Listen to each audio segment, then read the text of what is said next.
नमस्कार। अ, आज का हमारा जो टॉपिक है वो है हमारी लड़ाई सरकार से नहीं बल्कि संसद से है। वह भी संसद के किसी विधायी या कार्यपालिक अधिकार से नहीं, अपितु संसद के संविधान संशोधन संबंधी असीमित अधिकारों को सीमित करने तक सीमित है। इसका अर्थ है कि हम संसदीय लोकतंत्र को सहभागी लोकतंत्र में बदलना चाहते हैं। हम चाहते हैं कि राज्य हमारा प्रबंधक हो, न कि सरकार। साथियों, कुल मिला के मामला ये है कि लोक नियुक्त तंत्र हो या लोक नियंत्रित, बात इसी पे अटकी हुई है। और संस्थान अ, का जो शोध है उसमें यह बात काफी गंभीरता से सोची गई है। और संस्थान सारे प्रयास इसीलिए करता रहा है, समाज की मजबूती के लिए करता रहा है। और असीमित शक्तियां किसी के पास ना हो, किसी संस्था के पास ना हो, ऐसी धारणा रही है। साथियों, जो लोकतंत्र का मूल आधार है वो सत्ता का संतुलन और जनप्रतिनिधियों की जवाबदेही है। भारत में सांसद हो, संसद हो, न्यायपालिका हो और कार्यपालिका हो, तीनों को स्वतंत्र और संतुलित रूप में कार्य करने के लिए स्थापित किया गया था। लेकिन जब इनमें से कोई एक संस्था स्वयं को सर्वोच्च मानने लगे और अपनी शक्तियों का विस्तार करने का प्रयास करे तो लोकतांत्रिक व्यवस्था पर प्रश्न लगा। आज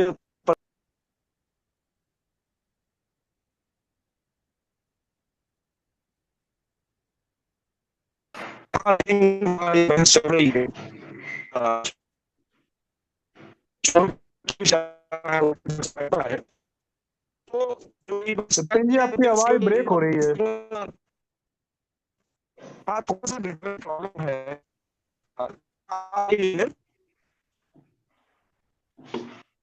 नहीं, ब्रेक हो रही है, बात हो रही है, ब्रेक हो रही है।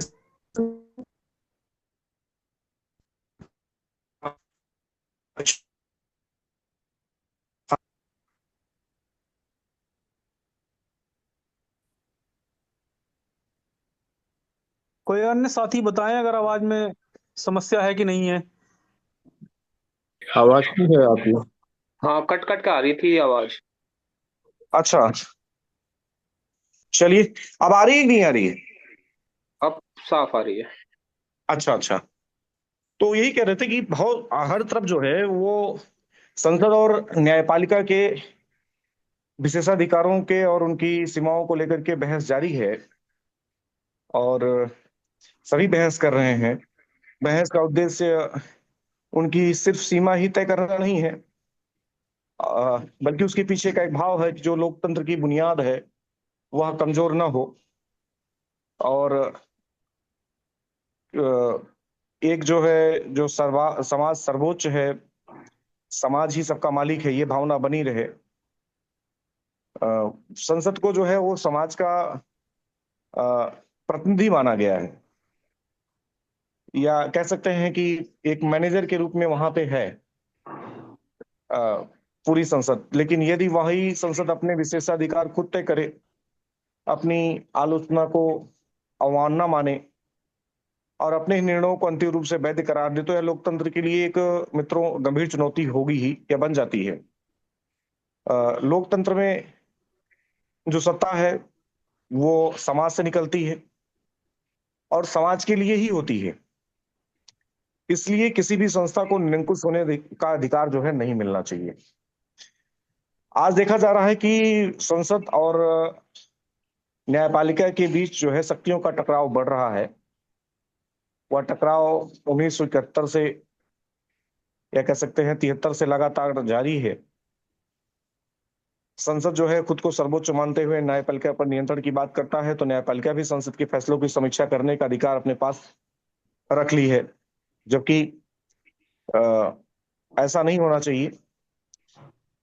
उनके फैसलों की समीक्षा करने का अधिकार उनके पास है, लेकिन कभी कभी जो है, यदि असंवैधानिक हो तो मान लीजिए वो कर सकती है, लेकिन कभी कभी उसके ऊपर भी जो संसद, जो न्यायपालिका है, वो अपनी चीजें जो है संसद के ऊपर थोपती है। तो यह गलत है। यह संतुलन जो है आवश्यक है। यदि संसद के जो है जो संसद है उसके विशेषाधिकारों का कोई नियंत्रण ना हो तो वह तानाशाही की ओर बढ़ सकती है। और ये न्यायपालिका को असीमित शक्ति मिल जाए तो यह लोकतांत्रिक प्रक्रिया को बाधित कर सकती है। इसलिए आवश्यक है कि जो दोनों संस्था है वो अपने संवैधानिक दायरे में रह करके काम करें और जो लोकतांत्रिक मर्यादा है उसका पालन करें। एक चीज और देखा जाता है कि समाज के बीच से जो समाज के द्वारा निर्वाचित प्रतिनिधि हैं, अ,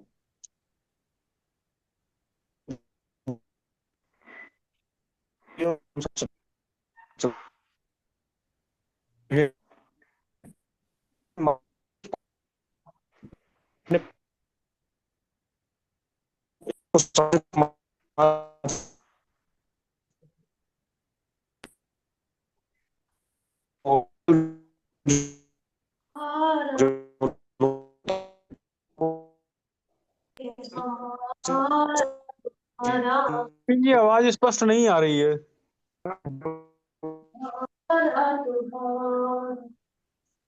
जन्म जन्म का साथ है।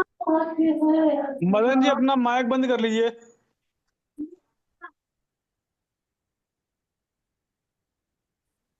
अगर माइक बंद करते हैं भैया जी तो आवाज नहीं आती। अच्छा, तो फिर साउंड आ रहा है पीछे से ना। विपिन जी कंटिन्यू करिए आप।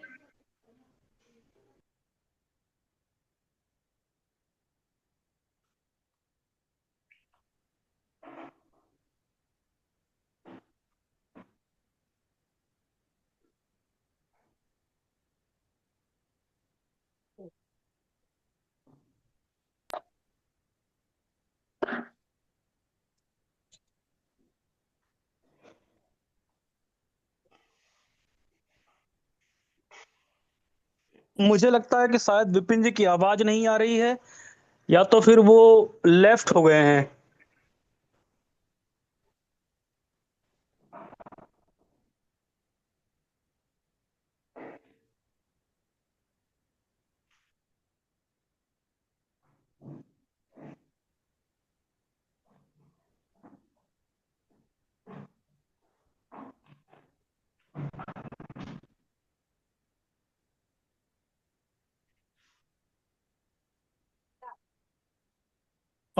साथियों, मुझे लगता है कि विपिन जी शायद नहीं है, या उनकी आवाज नहीं आ पा रही है। क्या आ रही है? हाँ, अब आ रही है। यहाँ नेटवर्क का इशू बहुत है मित्र, तो अच्छा, ठीक ऐसे है, ही। तो कोई दिक्कत नहीं है, आप रखिए, अगर नहीं होगा तो मैं रख दूंगा। ठीक ठीक। तो हम कह रहे थे कि जो लोकतंत्र है, जो अभी लोक नियुक्त तंत्र है, वह चुनाव तक सीमित नहीं रहना चाहिए, बल्कि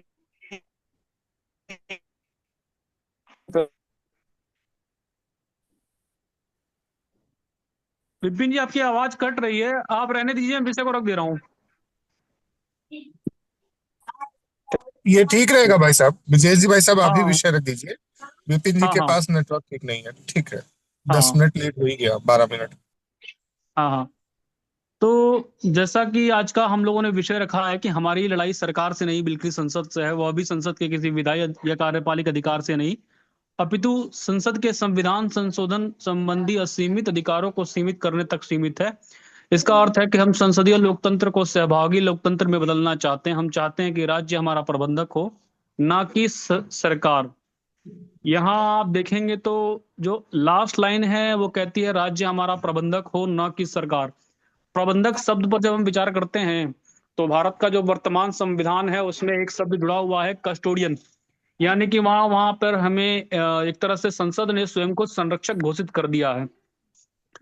हम लोग जो चर्चा कर रहे हैं एक तरह से वह पार्टिसिपेटरी डेमोक्रेसी की कर रहे हैं, न कि पार्लियामेंट्री डेमोक्रेटिक सिस्टम जो भी वर्तमान में चल रहा है।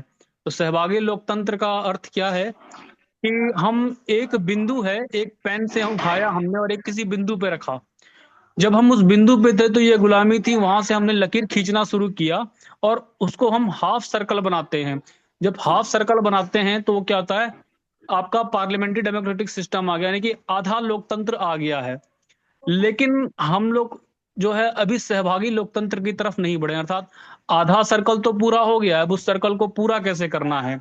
तो हमारे पास जो अधिकार है वो यही है कि हम लोग जो है तंत्र की नियुक्ति कर पाते हैं, उसके बाद जो है सारे अधिकार उनके पास चले जाते हैं। अब यहाँ तीन चीजें समझने की आवश्यकता है कि जो अ, अर्थ, अधिकार और शक्ति की बात करते हैं, तो इसमें संसद जो है अगर वह अधिकार संपन्न होगी, अर्थात सारे अधिकार भी वही तय करे, सारी शक्ति भी उसी के पास हो, तो इस परिस्थिति में जो संसद है वह तानाशाह की भूमिका में हो जाती है। तो यह महत्वपूर्ण है कि जो नियोक्ता है, नियोक्ता के पास नियुक्त करने के साथ साथ नियंत्रित करने के भी अधिकार हो। और यहाँ तक कि मैं तो ये समझता हूँ कि जो एग्जीक्यूटिव बॉडी है, कार्यपालिका है, वह सीधे सीधे प्रत्यक्ष रूप से केवल विधायिका के लिए जिम्मेदार ना होकर के वो समाज के प्रति, जनता के प्रति भी जिम्मेदार होनी चाहिए। जैसा कि अभी हम लोग देखते हैं कि ऐसा सिस्टम बना हुआ है, विपिन विपिन जी ने भी अपनी चर्चा में बताया कि कार्य, न्यायपालिका और विधायिका, जैसे ही देश स्वतंत्र हुआ दोनों सर्वोच्चता की लड़ाई लड़ने लग गए। लेकिन वास्तव में यह पूर्ण लोकतांत्रिक व्यवस्था नहीं है, यह आदर्श लोकतांत्रिक व्यवस्था नहीं है। जब हम ये कहते हैं कि समाज मालिक होता है और तंत्र उसका मैनेजर हो जाता है, तो उसका ये अर्थ हो जाता है कि समाज को ही संविधान संशोधन के निर्माण के संविधान संशोधन के या उसके निर्माण के अधिकार होने चाहिए। अर्थात जो मैनेजर है वो कंपनी के रूल नहीं बना सकता है, वो बने बनाए रूल के अधीन काम करने के लिए बाध्य है। आज जब हम लोग ग्रुप में जब ये कोटेशन आया था, तो इस कोटेशन के बाद किसी व्यक्ति ने एक दो मैसेज भी डाले थे, तो वो मैसेज मैंने पढ़े। तो वहां पर देखने में हम लोग यही आता है कि कहने के लिए तो हम लोग कह रहे हैं कि संविधान के अधीन तंत्र काम कर रहा है, जैसा उन्होंने ग्रुप में भी डाला। लेकिन प्रश्न ये खड़ा हो जाता है कि संविधान तो स्वयं तंत्र के अधीन है, अर्थात जिसके अधीन उसको काम करना चाहिए उसने उसी को कंट्रोल करके रखा हुआ है। जबकि जो लिखित दस्तावेज है, तंत्र की तीनों इकाइयां उसके अधीन तो काम करेंगी, उस पर नियंत्रण नहीं कर सकती हैं। एक शब्द ये भी आता है, controlled by each other and controlling to each other, यानी तीनों एक दूसरे को नियंत्रित करती हैं, एक दूसरे से नियंत्रित भी होती हैं, लेकिन तीनों एक दूसरे की स्वतंत्रता को बाधित नहीं करती हैं।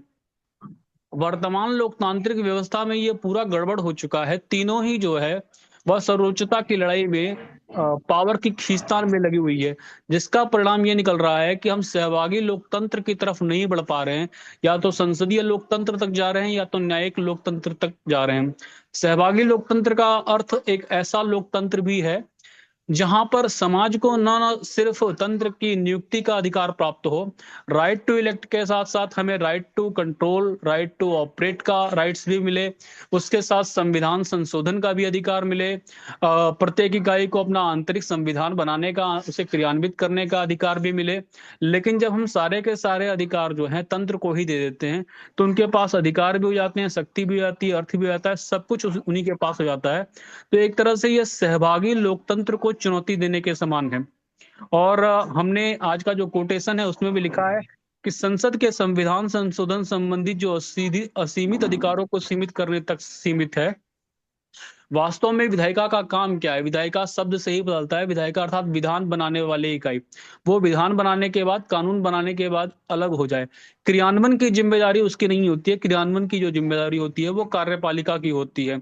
लेकिन जो विधायिका कानून बना रही है वही उसको क्रियान्वित भी कर रही है, वही जो है एक तरह से समाज को कंट्रोल भी कर रही है, आंतरिक मामलों में भी हस्तक्षेप कर रही है। लेकिन जब हम सैद्धांतिक धरातल पर बात करते हैं तो आज के कोटेशन में जो पहली लाइन आती है कि हमारी लड़ाई सरकार से नहीं है, संसद से नहीं है। और इसका कारण क्या है? इसका कारण यह है, यदि आप किसी पार्टी के खिलाफ बोलेंगे, किसी व्यक्ति के खिलाफ बोलेंगे, तो जाहिर सी बात है आप उसके टारगेट पर आ जाएंगे। आप सत्ताओं को बदलते रहेंगे, एक सत्ता जाएगी दूसरी सत्ता आएगी। सत्ता परिवर्तन का अर्थ व्यवस्था परिवर्तन नहीं है। व्यवस्था परिवर्तन का अर्थ है हम सिस्टम को बदलना चाहते हैं। इसीलिए किसी सरकार से, किसी व्यक्ति विशेष से, किसी मंत्री से हमारी लड़ाई नहीं है कि भाजपा चले जाए या कांग्रेस आ जाए या कोई भी पार्टी आ जाए।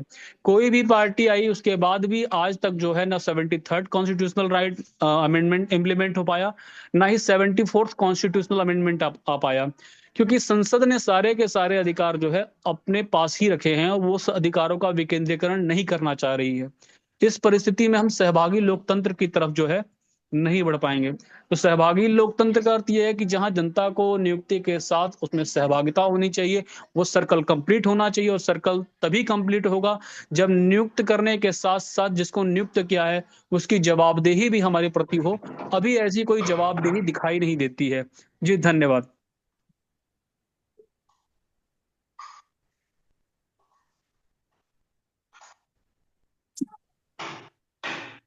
और अन्य भी भाई साथी। अपनी बात रखें।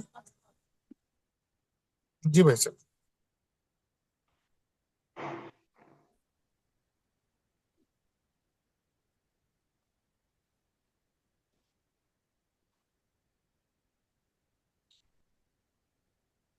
वास्तव में भाई साहब एक ये बात सही है, हम लोग अक्सर इस प्लेटफॉर्म पे इन सब बातों पे चर्चा करते रहते हैं। लेकिन मैंने जो समाज में देखा है, नेता लोग इस मामले में सफल है कि उन्होंने अपनी एक धारणा समाज में बना दी है कि तंत्र संविधान के अनुसार काम करता है, संविधान से प्रतिबद्ध है। ग्रुप में भी संजय तिवारी जी ने आज लगभग उसी बात पे चर्चा की, और जब जितनी भी यात्राएं या जिनसे भी हमारा संवाद हुआ, वो सब जगह बात यही आती है।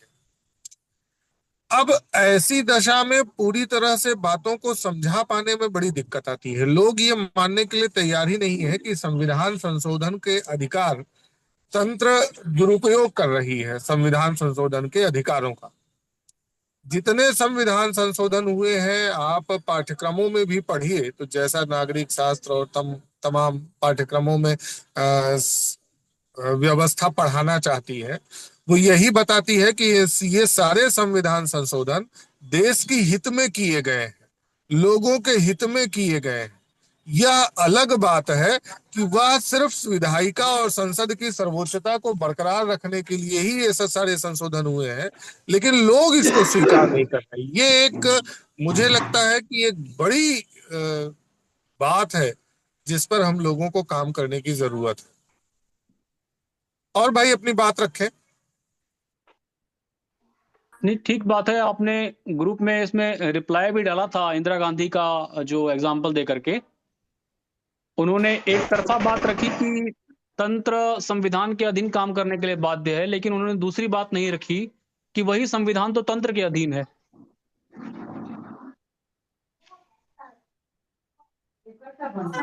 मंगला प्रसाद जी कुछ कहना चाह रहे हैं, कहें। हाँ, नमो नमो। हेलो। संसद को असीमित अधिकार पर जो चर्चा हो रही है और सरकार का एक प्रबंधन की भूमिका के रूप में, और हम लोगों का जो विरोध है या जो संघर्ष है वो सरकार के न हो करके हम व्यवस्था के लिए संघर्ष करें। विषय बहुत बढ़िया है, उत्तम है, और मैंने भी इस विषय विचार किया। वास्तव में संसद में सांसदों का अधिकार तो सीमित तो है ही है, और इसमें पार्टियों का अधिकार असीमित हो जाता है अपने नेताओं के ऊपर। तो एक प्रकार से हम इसको लोकतंत्र न करके पार्टी तंत्र ही कह सकते हैं, क्योंकि लोकतंत्र तब होता जब पक्ष विपक्ष दोनों की जिम्मेदारी हो कि हारने पर, पराजित होने पर अपना स्थान छोड़ें और आगे के लोग को जो है कि मौका दें। अभी क्या, राहुल गांधी 3 बार चुनाव हार चुके हैं संसदीय चुनाव में। अब इसलिए लड़ रहे हैं कि हम धीरे धीरे ग्रोथ करेंगे, और हम कोई मुद्दा न हो करके सीधे जो है कि पार्टी को लड़ा रहे हैं। और अब स्थिति है कि सरकार विरोधी जो है कि जो मतदान प्रक्रिया है, हम उसको जो है कवर करके हम सत्ता पा जाएं। संभवतः कोई भी सरकार हो, एक लंबे समय के बाद वह अलोकप्रिय हो ही जाती है। उस अलोकप्रियता के आधार पर जो है कि एक लंबे समय के बाद विपक्ष को भी सत्ता मिलनी ही है। तो यह गणित जो है कि राहुल गांधी का है, लेकिन ऐसा नहीं होना चाहिए। जिस तरह जो है कि चुनाव हारने के बाद सरकार बदल जाती है और जीतने वाली जो है कि पार्टी जो है कि सत्ता में आती है, उसी प्रकार विपक्ष को भी जो है कि जो विपक्ष का नेता है, यदि वह सरकार के ऊपर जिन आरोपों को लेकर के, जो विजन को लेकर के चुनाव लड़ रही है, यदि वह हारती है तो यह माना जाना चाहिए कि वह नेता जो है कि अब वह बैकफुट में जाए और फ्रंट में कोई दूसरा नेता है। अभी अमेरिका में चुनाव हो रहा था, जो पार्टी के लोग कि जो बाइडेन हार रहे हैं, माने उनको जो है कि प्रतिस्पर्धा में बहुत कमजोर देख रहे थे, तो पार्टी ने क्या किया, उनको बजाय कमला हैरिस को जो है कि मंच पर लिया जो है कि, और लड़ी, अच्छा लड़ी।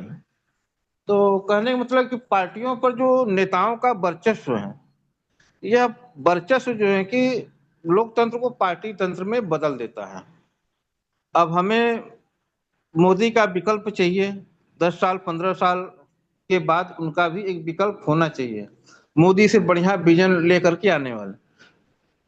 और यह जो है कि देश के लिए नहीं, सभी राज्यों में जो मुख्य प्रतिद्वंदी होता है, यदि वह पराजित होता है तो उसके जो पार्टी का नेतृत्व दूसरों को मिलना चाहिए। जिस प्रकार जो है सत्ता हारती है तो नेतृत्व दूसरे के हाथ में जाती है। यदि हम भारतीय जनता पार्टी पर देखें तो मनमोहन सिंह के कार्यकाल में और पीवी नरसिम्हा का कार्यकाल में तो जो मुख्य प्रत्याशी था वो बदलता रहा। अटल के बाद मुरली मनोहर, अरे आडवाणी जी, मुरली मनोहर जोशी, और फिर इसके बाद जो है कि नरेंद्र मोदी। तो पार्टियां में जो नेता है वो बदलते नहीं, और धीरे धीरे धीरे धीरे पार्टी को ही अपना पूरे सिस्टम में ले लेते हैं, पार्टी को अपना एक प्राइवेट लिमिटेड कंपनी समझ लेते हैं।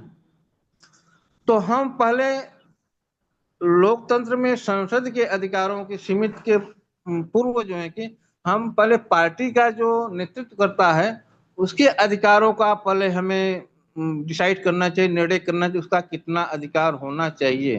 क्या वो लगातार अनवरत जो है कि लड़ते रहें? हम सभी पार्टियों को उतना नहीं कर सकते, लेकिन जो मुख्य प्रतिद्वंदी पार्टी है, गठबंधन बनाया गया और सत्ता पक्ष के विरुद्ध जो एक नेता खड़ा हुआ, वो चुनाव लड़ा, लेकिन उसका विजन जो है कि हार गया, तो उसके विकल्प में एक दूसरा नेता आना चाहिए। तो ऐसा नहीं होता है, तो इसका फायदा नेता यह उठाता है कि हम अपना एक सिस्टम बना के चलते रहें और उसी के हिसाब से अपना वो नेता सोचता है कि मैं हारूंगा तो मेरा कुछ जाएगा नहीं, पार्टी के कार्यकर्ताओं की हार होगी, हमारी हार तो होने वाली, मैं तो पार्टी का अध्यक्ष रहूंगा। जब पार्टी के अध्यक्ष की भी हार हो तब जो है कि जो पार्टियां जो हैं वो अपना एक अच्छे विजन को लेके चलेंगी। और दूसरी बात, संसद में जो विमर्श होता हर चीज का एक निदान आ जाता है। अभी हम लोग बातचीत कर रहे हैं, वार्तालाप कर रहे हैं, मीटिंग कर रहे हैं, विमर्श कर रहे हैं, निश्चित है किसी समस्या के समाधान को कोई न कोई जो है कि हल आ ही जाता है। अब हम इस विषय पर विमर्श हो रहा है, विमर्श समस्याओं का निदान है। यदि स्वस्थ रूप से यदि विमर्श होता रहे और वास्तव में विद्वान और बुद्धिजीवी जहाँ विमर्श करते हैं वह नया कोई न कोई व्यवस्था बनती है।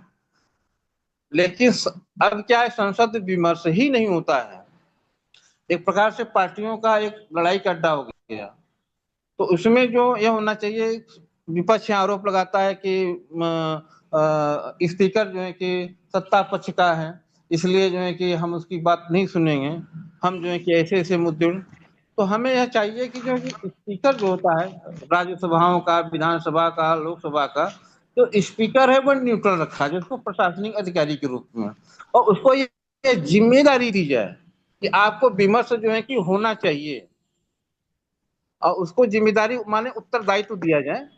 उत्तरदायित्व यह हो कि जो है कि वो विमर्श अच्छे ढंग से हो, उस पर निर्णय तक संसद वहां का पहुंचे, वहां का जो विधानसभा संसद तक पहुंचे। यदि निर्णय तक पहुंचने लगे, विमर्श होने लगे, निश्चित ही यह बातें भी आएंगी, कैसे अधिकारों का बंटवारा हो, किस प्रकार सरकार प्रबंधन करें। यदि हम विकसित राष्ट्रों में देखते हैं तो उसमें यह होता है कि नेता नेता हारता है, पार्टी नहीं हारती। अब यहाँ भारत में क्या पार्टी हारती है, नेता कभी नहीं हारता, नेता हमेशा विजयी रहता है। अखिलेश जी दोबारा मुख्य प्रतिनिधि के रूप में चुनाव हार चुके हैं, लेकिन फिर भी वह जो है कि हारे नहीं है, वो जीते ही हुए हैं। केजरीवाल हारे नहीं है, केजरीवाल की पार्टी हारी है, केजरीवाल नहीं हारे हैं, अखिलेश नहीं हारे हैं, उनकी पार्टी हारती है और उनके कार्यकर्ताओं का परिश्रम व्यर्थ जाता है।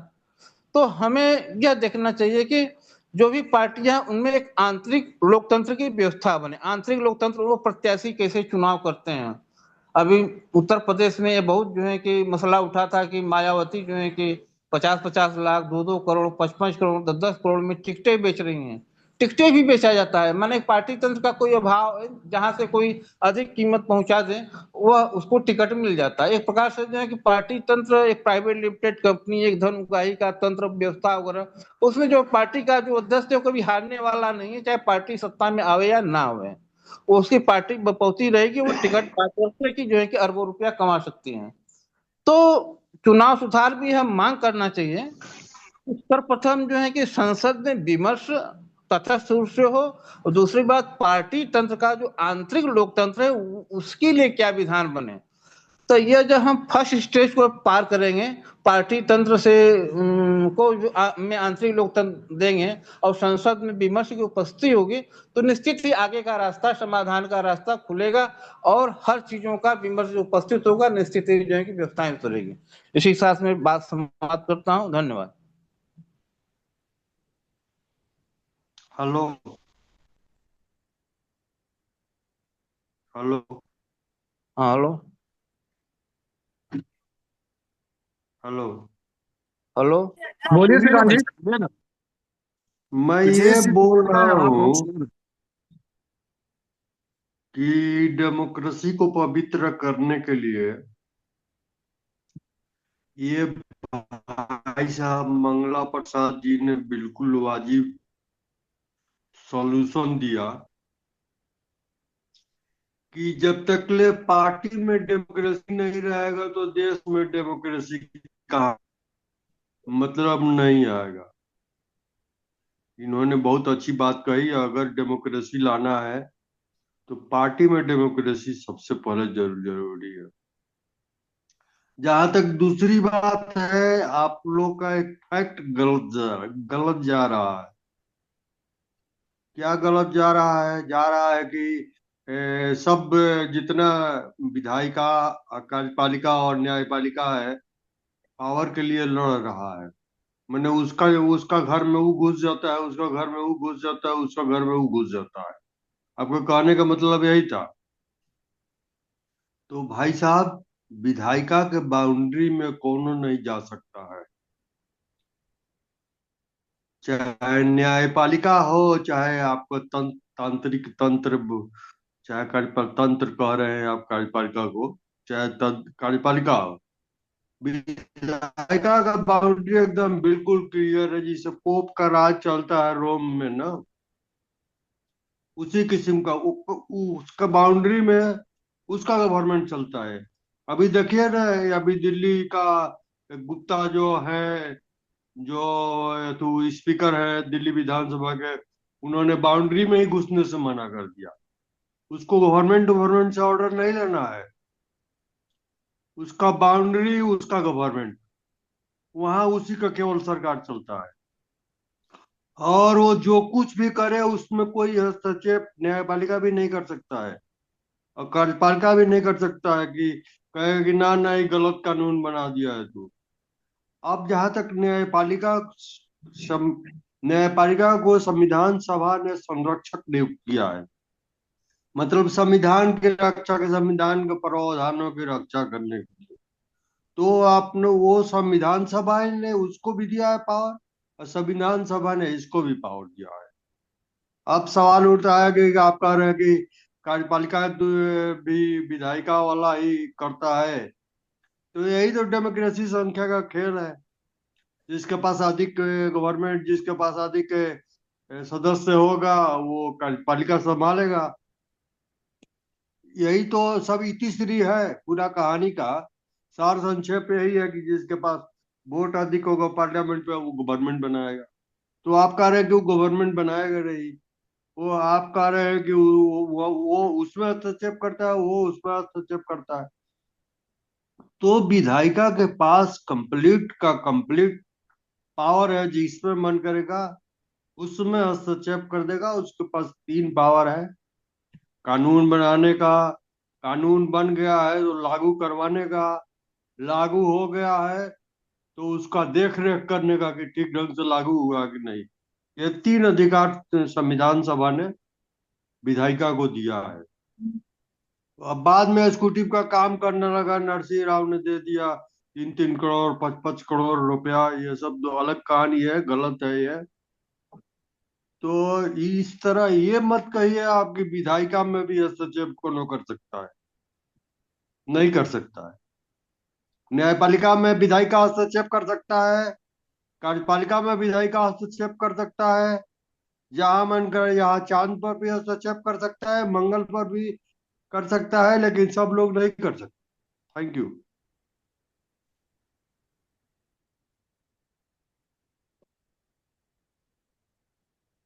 अन्य कोई साथी अपनी बात रखें।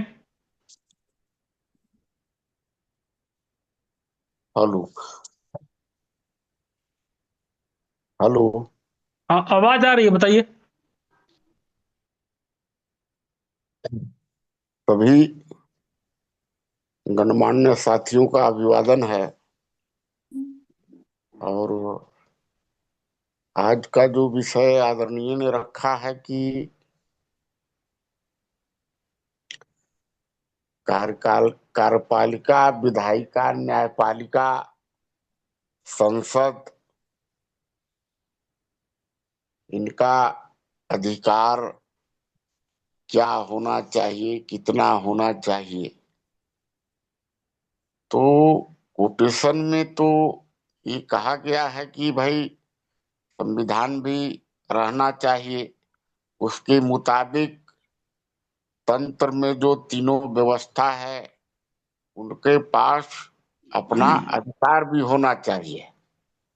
लेकिन जो संसद है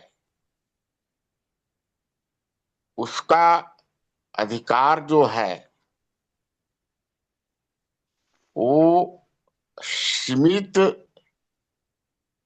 होना चाहिए, या उसके पास जो अधिकार है, जैसे कि अभी बात उन्होंने कहा कि विधायिका के पास कानून बनाने का भी अधिकार है, लागू करने का भी अधिकार है, और कार्यपालिका से पालन करवाने का भी अधिकार है। अब अगर कार्यपालिका पालन ठीक से नहीं करवा पा रही है या कुछ उसमें व्यवधान आएगा, तब जो है वहां पर न्यायपालिका जो है वो भी न्यायपालिका के पास कोई जाएगा तब हस्तक्षेप करेगा। लेकिन आजकल न्यायपालिका भी जो हस्तक्षेप कर रही है, स्वयं संज्ञान लेकर के किसी भी मामले में हस्तक्षेप जो है सो कर दे रही है, और उसके हस्तक्षेप से भी जो न्याय और सुरक्षा का जो कार्यपालिका और न्यायपालिका का अधिकार है उससे भटक जा रही है दूसरे रास्ते में। तभी जो बातें आई तो हम लोग तो यही तो सोच रहे हैं कि आखिर संसद जो है वो मनमाने ढंग से कानून बना भी दे रही है, संविधान में भी संशोधन कर दे रही है, उसको लागू भी कर दे रही है। तो ये जो प्रक्रिया है जो कि वो स्वतंत्र रूप से तानाशाह होकर भी जो बनना चाहिए उसको नहीं बनाना, जो नहीं बनना चाहिए उसको बना देना, जो जनहित में है वैसा कानून नहीं बनाना, जो उनके पार्टी हित में है वैसा कानून बना देना। तो इसी पर जो है, जो उसकी उच्च श्रृंखलता है, उस पर लगाम लगाने के लिए ही, उस पर नियंत्रण के लिए ही हमारी चर्चाएं चल रही है कि जब तक हम उस पर नियंत्रण नहीं लगाएंगे तब तक व्यवस्था जो है वो सही ढंग से या जनहित के लिए या लोक के लिए नहीं चल पाएगा। समाज का काम जैसा होना चाहिए व्यवस्थित, वैसा नहीं हो पाएगा। अब इसमें जो है जितने भी जो आज से 10-15 साल से पहले जो 50-60 साल में जो बाल्य अवस्था में स्वतंत्रता के बाद जो हमारा संविधान बना, जो भी बना, और बनाने वाले जो भी संविधान सभा के सदस्य थे, उन सबका जो है नियत जो है, उनका स्वभाव जो है अच्छा था कि हमारी जो लंबी गुलामी के बाद हमारे जनमानस को आजादी मिली है, उनको स्वतंत्रता पूर्वक रहने का, खाने का, कमाने का सारे अधिकार स्वराज के माफिक मिले। लेकिन जो भी सत्ता में आए और 2-4-5 साल तक जब तक कि पुराने और समर्पित राजनेता थे, समाज सेवक थे वो, और वो जब चले गए तो जो नई व्यवस्था एक गांधी की विचारधारा को समाप्त करके और गांधी का नाम लेकर और जो जनता का ठगने का काम किया, जनता के साथ उनके विश्वास को, उनके विश्वास पर सही नहीं उतरा, और धीरे धीरे वो हम लंबे समय तक अपनी सत्ता में भागीदारी बना करके रखे, वैसा नियम कानून आगे बनाते गए, जिसका दुष्परिणाम हुआ कि संविधान में जो उसमें सुधार सही मार्ग पर होना चाहिए था, वो जनहित में ना हो करके उसमें विकृति आ गई और जनता के ऊपर और जो है बोझ जो है कानून बना बना कर लाद कर और उनको गुलामी की तरफ ढकेल दिया गया, जो कि हम आज संसदीय गुलामी कह सकते हैं। अभी हम लोग चर्चा करते रहते हैं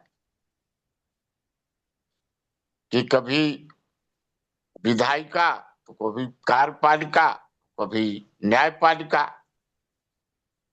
तो हम तो यहाँ पर देखते हैं कि विधायिका और कार्यपालिका में कोई फर्क नहीं है, सारी कार्यपालिका पर कंट्रोल जो है वो विधायिका का ही है, जैसे वो चलाता है वैसे ही चलता है। अब जो है यही जो है हम लोग का विजन या मिशन है कि कोई ऐसी व्यवस्था बने कि जो समाज है उसकी भी सहभागिता किसी न किसी रूप में जब संविधान में संशोधन की बात आती है, नियम कानून बनाने की बात आती है, तो उसमें कुछ न कुछ समाज का सहभागिता किसी भी रूप में होना चाहिए, ताकि उनकी उच्च श्रृंखलता पर नियंत्रण किया जा सके। क्योंकि सारी बातें तो हो जाता है, सब कुछ दे देता है आदमी, लेकिन नियंत्रण का अपने पास कोई तरीका नहीं है जो कि समाज को किसी भी प्रकार का आगे जो है कहने, पूछने और सोचने के लिए विवश होना पड़ता है। अब इसमें समस्या ये चीज है कि जो राज्यसभा, विधानसभा, लोकसभा, विधान परिषद में जो भी जा रहे हैं वो राजनीतिक स्वार्थ के जा रहे हैं, पार्टियां भी स्वार्थ के लिए जा रही। किसी के पास जो है ठंडे दिमाग से चिंतन मंथन और सोचने की न समय है और न उनमें उतनी ताकत है। तो जब तक एक ठंडे दिमाग का, शांत दिमाग का एक पैनल नहीं रहेगा जो कि किसी भी चीज पर, किसी भी समस्याओं पर ठंडे दिमाग से चिंतन मंथन करके और उसका कुछ निराकरण निकाले कि वो सही है कि गलत है, ये बात के लिए आज हम समझते हैं कि इस कोटेशन में ऐसा कुछ इसका मतलब निकलता है। बाकी और साथी इस पर स्पष्टीकरण करें। धन्यवाद।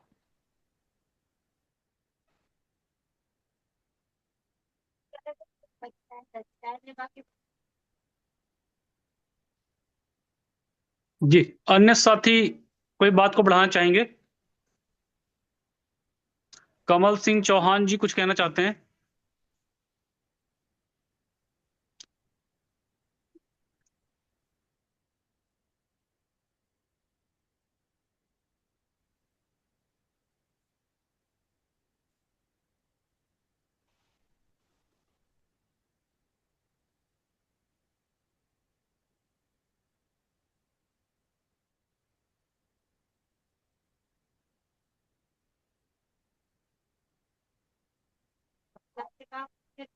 कोई साथी अपनी बात रखना चाहेंगे तो रखें।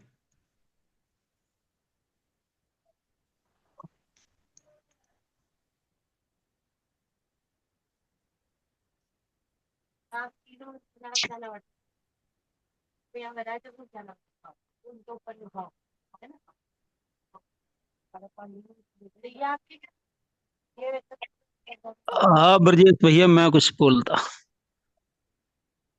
आवाज आ रही है? हाँ हाँ, बोलिए। सभी साथियों के लिए नमस्कार। अभी काफी विस्तार से मोहन गुप्ता जी ने काफी अच्छी जानकारी दी संविधान के बारे में और संसद के विषय में बताया। तो हमारे जो संविधान का निर्माण हुआ, भारत के नेता विदेशों में गए। जब भारत आजाद हो गया, भारत आजाद हुआ, गुलामी के बंधन से छूटा, सबसे पहले हमारे देश में यही समस्या थी किस प्रकार से हमारा देश आजाद हो और किस कानून के आधार पर हमारे देश की शासन प्रणाली प्रारंभ हो। तो समस्या के समाधान के लिए मतलब जो संविधान का निर्माण किया, भारत के नेता दूसरे देशों में गए, वहां की कानूनों को पढ़ा और जो संविधान बनाया, जाने वाले नेता चाहे वो नेहरू जी हों, गांधी जी हों, पटेल हों, जो भी नेता गए, मतलब विदेश की कानूनों को पढ़कर ही संविधान का निर्माण किया गया। और संविधान में मतलब कुछ नियम सिद्धांत मतलब इस तरह के हैं जो कि समाज को नकार दिया गया है। हमारा जो भारतीय समाज इस समाज है, हमारी जो भारत की जनता है, उसकी अनदेखी की गई। और जो हमारे देश में बाहर के लोग जिन्होंने आकर पैर पसारा है, चाहे वो ईसाई हों या यहूदी हों या दूसरे मजहब वाले हों, मतलब उनके लिए संविधान में छूट है। और हमारी जो सदियों से मतलब भारत में जो भारत के लोग रह रहे हैं उनके लिए प्रतिबंध है। तो इस संविधान में भी संशोधन होना चाहिए। संविधान में जो मतलब हमें न तो असीमित अधिकार है हमारे, हमको मतलब हर तरह की स्वतंत्रता नहीं है। और हर तरह की स्वतंत्रता तो हमें जब ही मिल सकती है भारत की जनता को, जब भारत में लोक स्वराज्य होगा। और जब लोक स्वराज्य कब होगा ये तो समय ही बताएगा, कितना समय लगेगा। लेकिन ये तो इच्छा गांधी जी की भी थी कि भारत में स्वराज्य आए, लोक स्वराज्य आए, जनता का शासन जनता के हाथों में हो।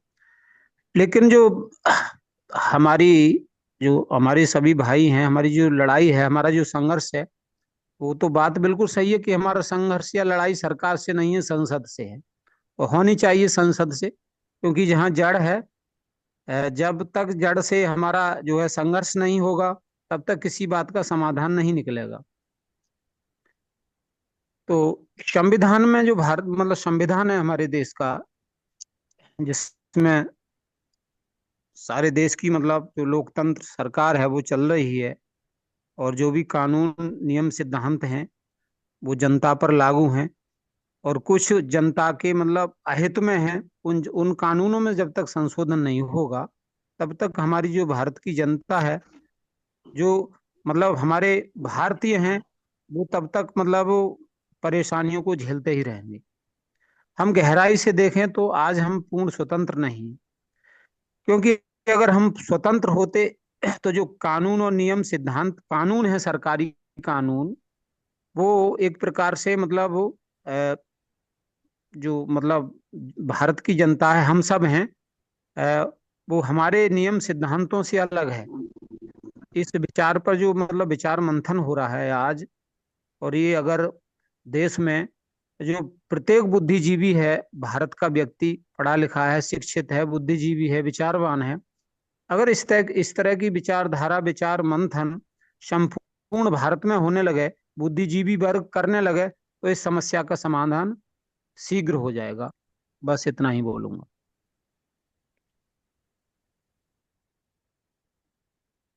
अन्य कोई साथी?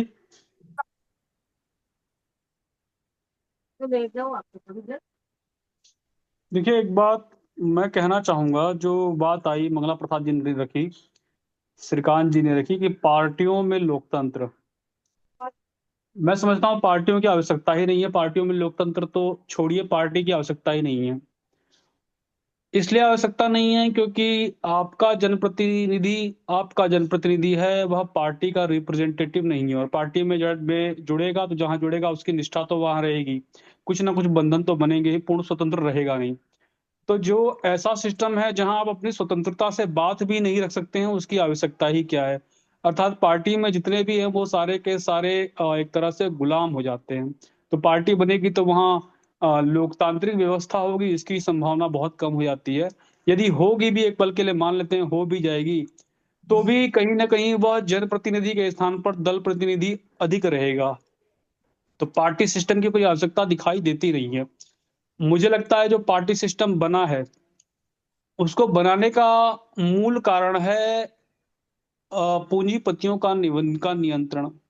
जैसे अमेरिका की एक कंपनी को अगर भारत में निवेश करना है, या किसी बड़े उद्योगपति को उत्तराखंड में या किसी राज्य सरकार में कहीं जाकर के निवेश करना है, तो उस सरकार से उसे परमिशन लेनी पड़ती है। परमिशन लेने के लिए बहुमत चाहिए, और बहुमत चाहिए तो अगर आप एक एक विधायक को, एक एक सांसद को पैसा देंगे, 2 करोड़ 5 करोड़ घूस देंगे, उसके लिए जो है आपको का जो है कन्विंस करना बड़ा मुश्किल रहेगा। सबको कन्विंस कर पाएंगे कि नहीं कर पाएंगे। तो सबसे अच्छा सिस्टम होता है कि एक पार्टी बना दीजिए, यानी जिसको घूस देनी है, जिसको पैसा देना है, जिसको करप्शन करना है, वो पूरी पार्टी को कंट्रोल नहीं करेगा, वो सिर्फ एक आदमी को कंट्रोल करेगा, वो जो हेड होता है। और पार्टी के भीतर जितने लोग हैं वो उस हेड का विरोध नहीं कर सकते हैं, क्योंकि उनके ऊपर विहिप जारी हो जाएगा, नोटिस आ जाएगा, पार्टी से निष्कासित कर दिया जाएगा, उनकी विधायिका चली जाएगी। तो इस परिस्थिति में क्या होता है, केवल एक व्यक्ति को कंट्रोल कर देने से पूरी व्यवस्था कंट्रोल हो जाती है। जबकि आप पार्टी को खत्म कर देते हैं तो बाहर से कोई भी आता है पूंजीपति, तो उसके लिए नियंत्रण कर पाना जो है वो बड़ा कठिन हो जाता है। तो मुझे तो कहीं ना कहीं लगता है कि पार्टियों का निर्माण भी जो ब्रिटेन का देखा देखी भारत में किया गया, हमने संसदीय लोकतंत्र ज्यादातर वहीं से लिया। उसका मेन कारण ही यह था समाज को कंट्रोल कर पाना करना। और दूसरा, पूंजीपतियों का जो हस्तक्षेप है वो पार्टी सिस्टम में ज्यादा रहता है, क्योंकि उन्हें सबको कंट्रोल नहीं करना है। तो पार्टी सिस्टम की आवश्यकता ही क्या रह जाती है। एक 1952 में देखते हैं न्यायपालिका के अधिकार छीन लिए गए, 1971 में राष्ट्रपति के अधिकार छीन लिए गए। बात रहती है कार्यपालिका की, तो एग्जीक्यूटिव बॉडी में 1978 में मंत्रिमंडल जोड़ दिया गया, उससे पहले मंत्रिमंडल भी नहीं था, यानी कार्यपालिका को भी समाप्त कर दिया गया। वास्तव में तो पार्टियां दिखती ही असंवैधानिक है या संविधान की मूल भावना के विरुद्ध है। मैं मूल भावना के विरुद्ध इसलिए कह रहा हूं क्योंकि कोई चीज अगर संविधान में नहीं दी गई है, निषेध नहीं है, लेकिन वह मूल भावना के विरुद्ध है, तो भी उसे निषेध मानकर ही चलना चाहिए। जैसे किसी चीज को देखते हैं वहां रेस्ट्रिक्शन नहीं है, लेकिन वो किसी चीज का वायलेशन कर रहा है तो उसे हम निषेध मान लेते हैं। पावर ओवरलैपिंग की ही बात करते हैं तो संविधान की मूल भावना से विपरीत हो जाता है। भले ही वो विधायिका का ही सब पर नियंत्रण हो, कार्यपालिका का ना हो, न्यायपालिका का ना हो, लेकिन संविधान की मूल भावना के तो विरुद्ध हो गया ना। उसमें लिखा हुआ है कि तीनों को स्वतंत्रता से अपना स्वतंत्र अधिकार प्राप्त है, तीनों में कोई बड़ा छोटा नहीं है, लेकिन उसकी मूल भावना का उल्लंघन हो जाता है। तो मूल भावना का उल्लंघन करना भी निषेध ही कहलाता है। ये सारा सिस्टम जो बनाया गया, ये इसीलिए बनाया गया मंत्रिमंडल को या राष्ट्रपति के अधिकार छीने गए ताकि जो है सेंट्रलाइज सिस्टम को बनाया जाए। और इसमें पूंजी का बहुत बड़ा खेल है, क्योंकि जो निवेश करते हैं उनके लिए बड़ा आसान रहता है पार्टियों के माध्यम से पूरे देश को कंट्रोल करना। तो मुझे लगता है पार्टियों की आवश्यकता ही नहीं है, पार्टी भी लोकतंत्र तो बिल्कुल अलग विषय हो जाता है। जी, कोई अन्य साथी अपनी बात रखना चाहें या इस विषय पर भी अपना विचार रखना चाहें तो बता सकते हैं।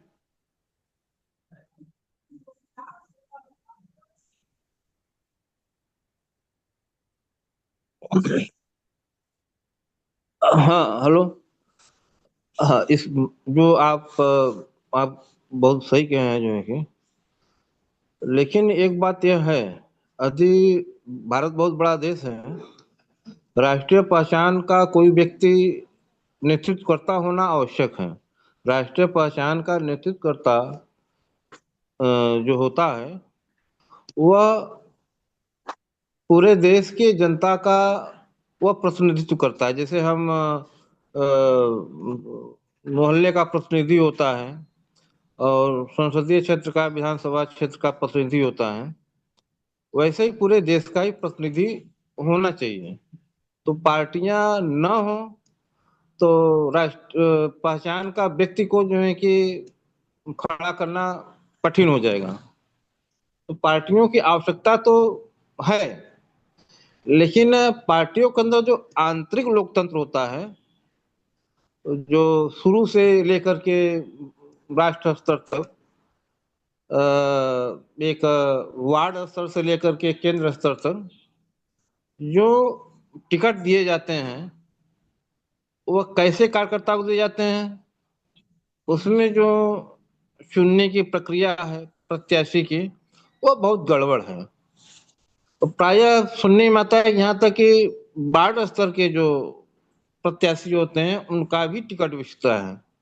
और संसद स्तर की बात ही छोड़ दीजिए, राज्यसभा का या सभी जो पार्टियां समझती हैं कि हम जो है कि एक कंपनी बना लिए हैं, न भी कहीं से पैसा मिले तो हम टिकट बेच करके जो है कि अपना राज सही चलाते रहेंगे। तो आंतरिक लोकतंत्र की बात होनी चाहिए। पार्टियों का समाप्त होने पर फिर राष्ट्रीय नेतृत्व कैसे होगा, यह इसका कोई निर्धारण नहीं सकता। हम यही कहना चाहते थे। जी, धन्यवाद। पार्टियां नहीं रहेंगी तो भी जो है बहुमत के आधार पर राष्ट्र का जो प्रतिनिधित्व है वो तय किया जा सकता है, उसके लिए पार्टी की आवश्यकता नहीं है। आपने जो बात कही कि पार्टियों में लोकतंत्र नहीं है या पार्टियों के माध्यम से, आपने एक बात और कही थी, नेताओं को या सांसद का जो टिकट दिया जाता है 2-2 4-4 करोड़ रुपए में। हमने तो ऋषिकेश में देखा, अपने आसपास के क्षेत्रों में देखा हम लोग लाइव चल रहा है, हम लोग का यूट्यूब में जाएगा, तो मैं किसी का नाम नहीं लूंगा, लेकिन हम मेरे को पता है यहाँ 2 करोड़ 4 करोड़ रुपए फंडिंग करके जो है टिकट लिए गए, वो भी मेयर जैसे पद के लिए लिए गए, छोटे छोटे पदों के लिए पैसे लिए गए। अब वो जो 2-4 करोड़ में सीट ले रहा है वो 50 करोड़ कमाएगा भी। हाँ मुझे लगता है कि यह लोकतंत्र नहीं, यह लूट तंत्र हो जाता है। हाँ राष्ट्रीय स्तर पर प्रतिनिधित्व करने के लिए भी पार्टी की आवश्यकता नहीं है, वो भी बहुमत के आधार पर हो सकता है। लेकिन हाँ पार्टी की आवश्यकता सिर्फ एक आधार पर बनती है, वह है लोकतंत्र को लूटतंत्र में परिवर्तित करने के लिए। हाँ हाँ। आपकी बात वाजिब है, सही है। लेकिन भारत बहुत बड़ा देश है, या 2-4 सांसदों से काम नहीं होने वाला है। कम से कम 1000 सांसद होनी चाहिए। और 1000 सांसदों में जो है कि जो राष्ट्रीय पहचान का जो व्यक्ति है, अब ये आ जाएगा राष्ट्रीय पहचान के व्यक्ति कौन है। अब सांसद जो चुनाव करेंगे अपने नेता का, वह किस आधार पर करेंगे, कैसे करेंगे, यह बड़ा मुश्किल कठिन बात हो जाएगी। यहाँ की पार्टियों की संख्या एक निश्चित रखी जाए, 4 या 5 पार्टियां जो है कि 3 पार्टियां, ऐसा कुछ निश्चित किया जाए। और उन पार्टियों में जो प्रत्याशी बनते हैं, उन प्रत्याशियों को एक जो है कि नियम के तहत पर उनका चुनाव हो। ऐसा जो है कि दुनिया से अमेरिका में 2 ही पार्टी हैं, लेकिन वहां जो प्रत्याशियों का चुनाव होता है वह पार्टी नेतृत्व का अधिकार उसमें नहीं होता है। वहां पर कार्यकर्ताओं का अधिकार होता है। तो कार्यकर्ताओं का अधिकार मसले माने कि हम व्यवस्था में जो है करोड़ों लोगों को ले लिए, करोड़ों लोगों को लेकर के जो है कि वहाँ प्रत्याशियों का चुनाव हो रहा है। प्रत्याशी जो है कि अपने अन्य सिस्टम से आगे का जो है कि चुनाव कर रहे हैं। तो पार्टी तंत्र की एक आवश्यकता होती है, पार्टी तंत्र में जो दोष है उसको खत्म किया जाना चाहिए। लोकतंत्र में दोष है तो इसका मतलब लोकतंत्र को खत्म करके राजशाही या सैन्य शासन नहीं, हमें दोष को, विकारों को खत्म करना चाहिए। इसमें लोकतंत्र का सबसे बड़ा विकार है पार्टियों की तानाशाही है।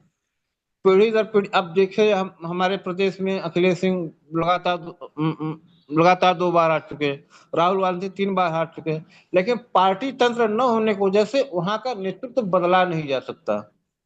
और वे नेता जो है कैसे भी अपना जो है कि मनमानी करें और अपना राजशाही चलाते रहें।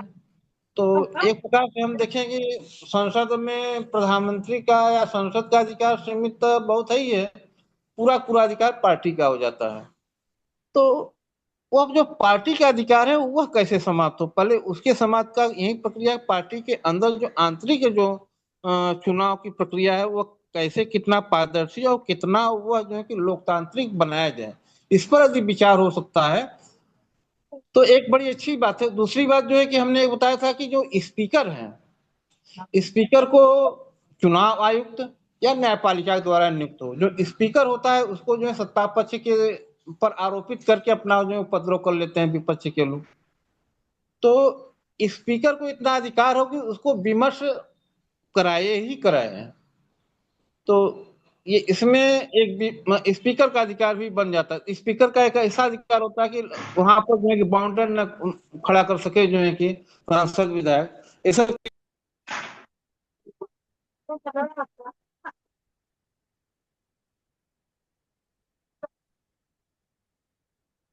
ठीक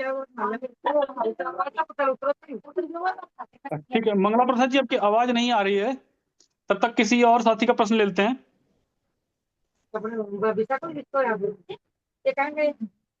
अन्य कोई साथी अपनी बात रखना चाहें?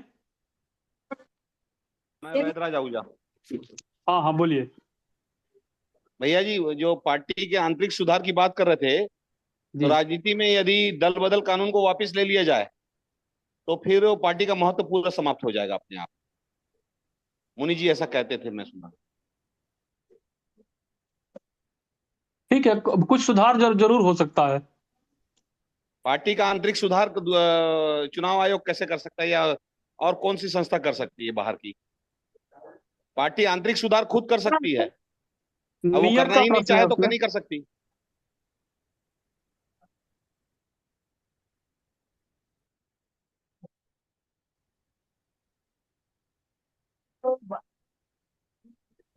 जी वैद्यराज जी बताइए।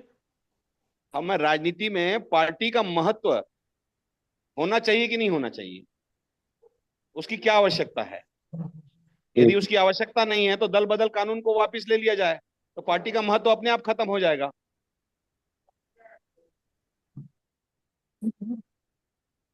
हाँ, दल बदल कानून को भी वापस ले लिया जाता है तो पार्टी का उतना महत्व नहीं रह जाता, और पार्टियां का अपने सांसदों पर उतना वर्चस्व नहीं, या दल बदल का कानून को इस ढंग से लचीला बनाया जाए कि उनके सांसदों विधायकों का भी एक जो है कि विमर्श आ जाए, उनका भी एक जो है कि अपना भी पक्ष उनका प्रस्तुत होता रहे, और पार्टी का भी अधिकार रहे, और सांसद विधायक का कुछ ऐसा लचीलापन। अब ऐसा है कि सांसदों का पूरा अधिकार खत्म हो जाता है, उसका अपना कोई विमर्श रह नहीं जाता, और दूसरी बात स्पीकर का भी कोई ऐसा अधिकार नहीं है। तो हमें यह देखना चाहिए कि सांसदों का अधिकार और स्पीकर का अधिकार कैसे जो है कि व्यवस्थित हो। जी, आचार्य सुनील देव जी का हाँ हैंड रेज है। आचार्य जी अपनी बात रखिए। जी नमस्कार सभी साथियों के लिए। मैं थोड़ा देर से जुड़ पाया था, मतलब जुड़ा तो था लेकिन सुन नहीं पाया था शुरू की चर्चा। कुछ व्यक्ति आ गए थे मिलने के लिए तो बैठा हुआ था।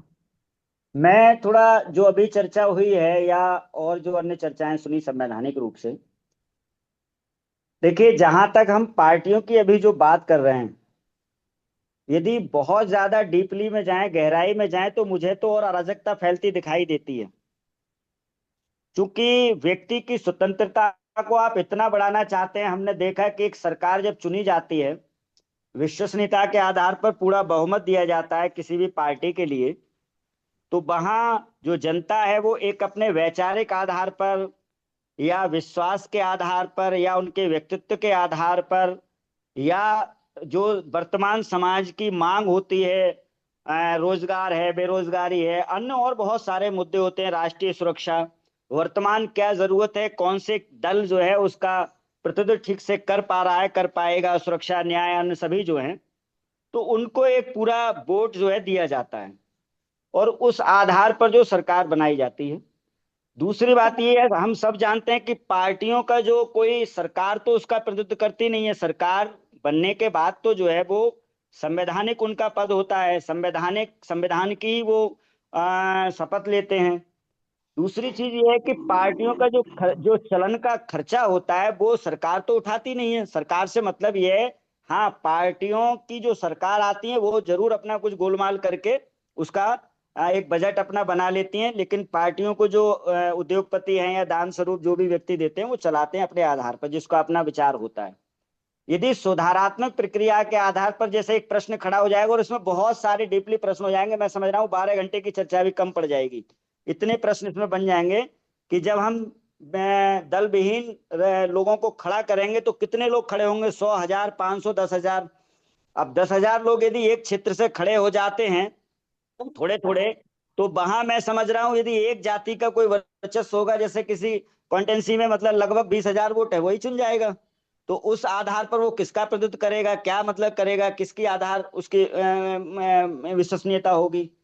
दूसरी बात एक और आ जाती है इसमें कि जो सुधार की बात कही थी, हाँ ठीक है कि जो टिकट बंटवारे हैं इनमें अपने गड़बड़ है, घोटाले हैं, कुछ इस तरह की स्थिति परिस्थिति है, लेकिन कहीं ना कहीं बिल्कुल आंखों में तो नहीं धूल झोंकी जाती है।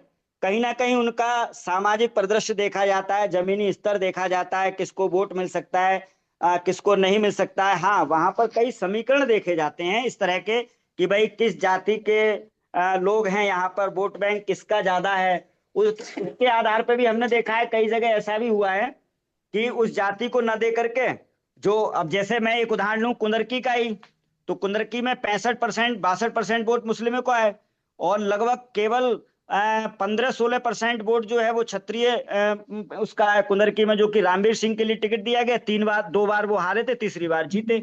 उनकी विश्वसनीयता समाज में इतनी बनी हुई थी और लगभग जो है 40%, 45% वोट मुस्लिमों ने उनके लिए दिया। तो ये बहुत सारे आधार बनते हैं ऐसे जिनका एक आकलन किया जाता है। हम लोग जो चर्चा कर रहे हैं ठीक है उस पर, लेकिन वास्तव में बहुत सारे प्रश्न खड़े हो जाएंगे इन चीजों पर।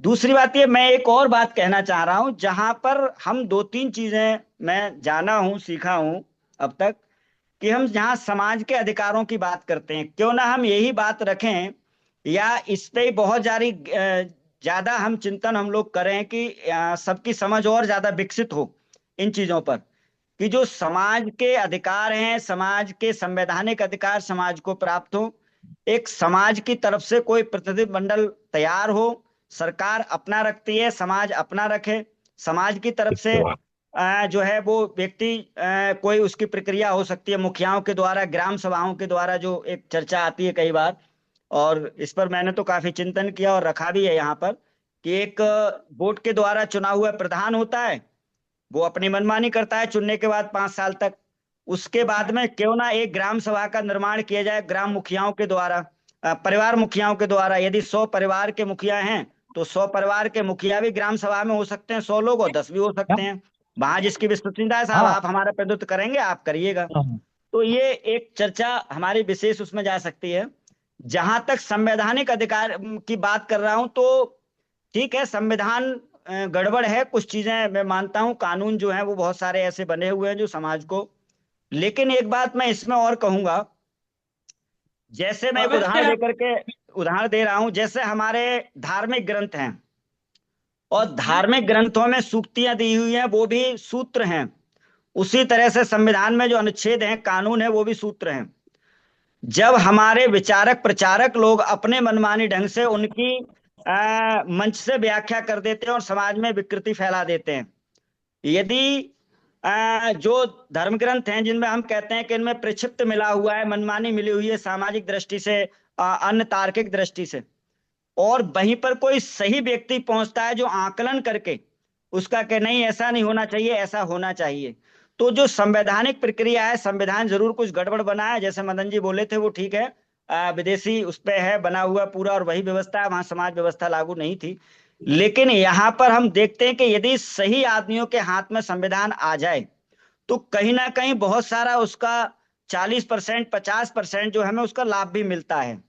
लेकिन सामाजिक परिवेश में मैं देखता हूं कि यदि समाज को देखा जाए, कई बार बोला गया हूं, बाबा भी इसको कहते हैं कि समाज खराब नहीं है समाज में, लेकिन मैं देखता हूं कि समाज भी कहीं भूमिका में दिखाई नहीं देता है, परिवार कहीं भूमिका में दिखाई नहीं देते हैं। हाँ, अपने व्यक्तिगत जो हमारे कार्य हैं उनमें हम देखते हैं, समाज अपने कार्यों में, जैसे कोई मृत्यु होती है, विवाह होते हैं, उनमें लागू हो जाता है, विवाह है, किसी के पास कोई परेशानी आ रही है, कहीं कोई दिक्कत पैसे की आ रही है, लोग खड़े हो जाते हैं, बताओ भाई बेटी का विवाह है, जरूरत है 10,000 5,000 रुपए कर देंगे, जिसकी जैसी वो होती है खड़े हो जाएंगे, सामाजिक व्यवस्था का।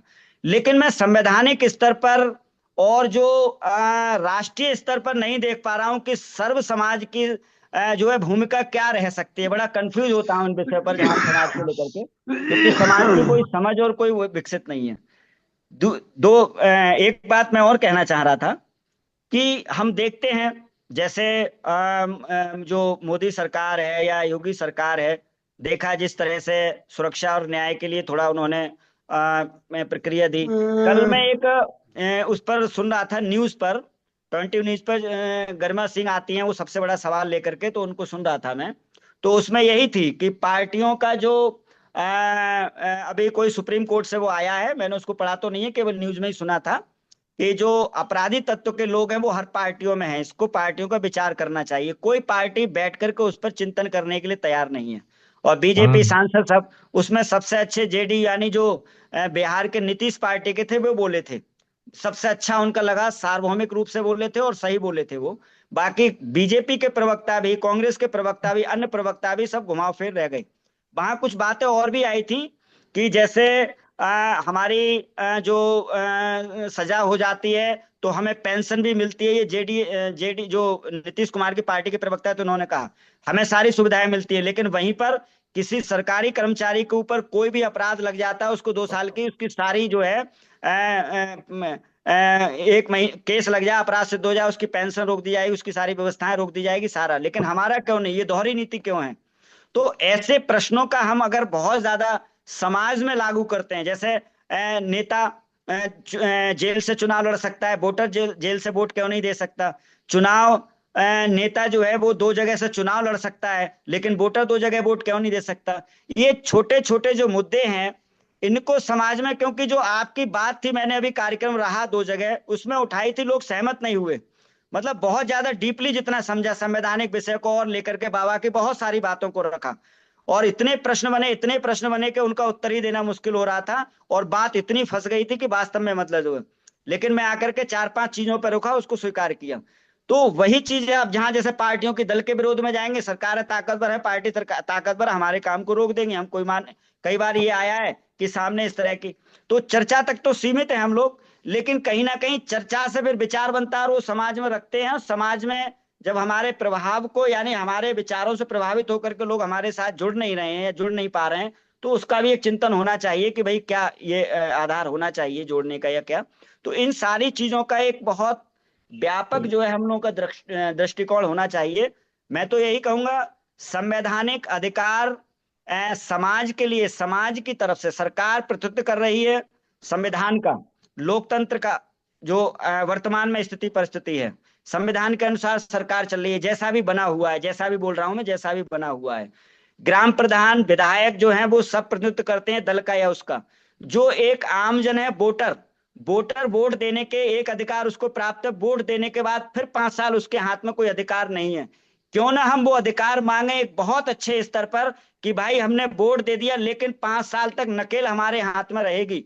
तो हमारी एक संविधान सभा है, हमारी ग्राम सभा है, हमारी नगर सभा है, हमारी ये सभा है, हम आपको कहीं भी रोक देंगे। हमें ये अधिकार प्राप्त हो सामाजिक कि ये सड़क बन रही है तो इसमें गलत ईंट लग रही है, और जो कि केंद्र से या राज्य से या सत्ता से जो पैसा हुआ है सरकार से आवंटन, वो अव्वल ईंट का हुआ है, वो 2 कट्टे सड़क में लगने, 1 कट्टा क्यों लग रहा है। ये संवैधानिक अधिकार हमें प्राप्त हो जाए तो बहुत सारा सुधार हो सकता है और हम लोक स्वराज्य की ओर बढ़ सकते हैं। और यदि इन चीजों का चिंतन न होकर के बहुत, क्योंकि समाज को जोड़ने की सबसे पहली मैं बात रखता हूं कि हमारा विचार लोगों तक पहुंचे, विचार लोगों के बीच में जाकर के एक चिंतन शुरू हो, और चिंतन शुरू होने के बाद में एक व्यापक जो है लोगों के अंदर धारणा बने कि भाई हमारा अधिकार वास्तव में वोट डालने के, ये बाकी तो कोई अधिकार है नहीं, लेकिन हम विधायक से पूछने का अधिकार तो रखें, ये संवैधानिक अधिकार मिले। ऐसे नहीं कि आपको पूछने का अधिकार है, संवैधानिक अधिकार लेके सिपाही यदि हमें पकड़ के ले जा रहा है तो क्यों पकड़ के ले जा रहा है, ये संवैधानिक अधिकार हमें मिले। हम पर कौन सा केस लगाया गया उसको आप सिद्ध कर रहे हैं या क्या, इस तरह से हमें जो है, तो बहुत सारी ऐसी चीजें हैं। यदि इन चीजों पर भी हम चिंतन करें और चर्चाएं हो तो बहुत समाज का व्यापक, क्योंकि समाज इनसे प्रभावित है, उन चीजों पर हम चर्चा नहीं कर पा रहे हैं, समाज का नाम तो जरूर लेते हैं। और बस 10 सेकंड के बाद, जो सामाजिक व्यवस्था हमारी बनी हुई है उसको मैं नहीं मानता, इसलिए नहीं मानता कि हमारी जो सामाजिक व्यवस्था है उसमें कहीं ना कहीं दल जाति प्रतिनिधित्व कर रहे हैं और लोग प्रतिनिधित्व कर रहे हैं। वीडियो सुने होंगे आपने, मैं बहुत सारे वीडियो डाले हैं, 1 नंबर 2 नंबर पर बोला हूं बहुत सारे, वो बाबा का ही आपका ही कॉन्सेप्ट है भाई, हम 2 नंबर के लोग माने 1 नंबर के बनने का प्रयास कर रहे हैं, लेकिन 3 नंबर के अपराधी जो लोग हैं या जो गलत लोग हैं जो जातियों का प्रतिनिधित्व करते हैं, हाँ ठीक है, प्रतिनिधित्व करना भी अगर आ जाए भाई शोषण हो रहा है या कुछ हो रहा है तो इस तरह से भाई ठीक है आप बात रखिए, लेकिन वो दल के आधार पर फिर ईर्ष्या देश के आधार पर गिराने के लिए आ जाते एक दूसरे के लिए। और जिस गांव में जिस गांव में जो जिसका ज्यादा बोल वाला होता है जाति का व्यवस्था का, तो वो उस पर हावी हो जाते हैं। वो ये नहीं है कि चाहे वो सवर्ण है चाहे वो किसी अन्य जाति व्यवस्था से है, वो वहां वैसी चल जाती है। तो इन चीजों पर हम बड़ी मूल चर्चा रखें, बहुत अच्छा जो है रखे, तो शायद कोई दृष्टिकोण निकल करके आए और सामाजिक परिवेश जो है वो हमारा तैयार हो। और जब तक सामाजिक परिवेश कोई तैयार नहीं होगा, सामाजिक व्यवस्था कोई तैयार नहीं होगी, हमारे साथ हमारे विचारों से लोग नहीं जुड़ेंगे, हमारे विचारों को लोग उठाएंगे नहीं, चिंतन शुरू नहीं होगा, तब तक हम जो अपने 10-20 लोग हैं वही चिंतन तक रह सकते हैं।